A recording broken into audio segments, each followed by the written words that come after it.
Hello दोस्तों, नमस्ते, प्रणाम। मैं किरण राजपूत आप सभी का स्वागत करती हूँ अपने चैनल में। तो आज मैं एक और देवी गीत लेके आई हूँ। आप लोग को जैसा भी लगेगा कमेंट में ज़रूर बताइएगा, और अच्छा लगे तो लाइक कमेंट शेयर कीजिए। और ये देखिए हमारे टीम छोटे छोटे प्यारे प्यारे, और आज नवरात्रि स्पेशल गीत लेके आई हूँ। चलिए गीत को स्टार्ट करती हूँ। ए जी सुतला मैया के जगाई कैसे, ए जी सुतला मैया के जगाई कैसे, बिना कैले दर्शनवा घरवा जाई कैसे, बिना कैले दर्शनवा घरवा जाई कैसे, ए जी सुतला मैया के जगाई कैसे, ए जी सुतला मैया के जगाई कैसे, बिना कैले दर्शनवा घरवा जाई कैसे,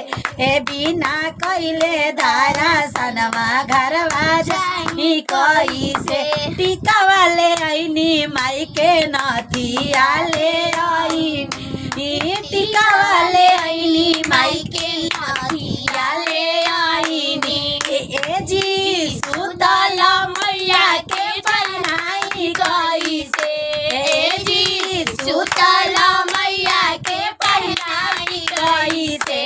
बिना कैले दर्शनवा घरवा जाई कैसे, बिना कैले दर्शनवा घरवा जाई कैसे, ए जी सुतला मैया के जगाई कैसे, ए जी सुतला मैया के जगाई कैसे, बिना कैले दर्शनवा घरवा जाई कैसे,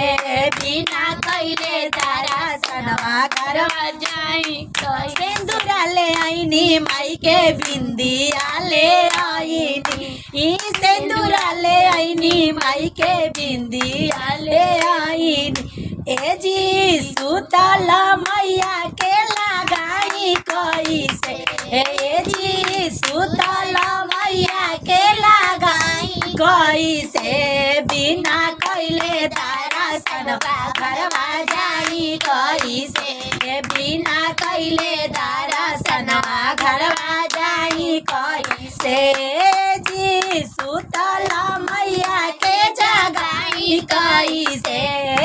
जी सुतला मैया के जगाई कैसे, बिना कैले दर्शनवा घरवा जाई कैसे, सड़िया ले आईनी माई के चुनरी ले आईनी,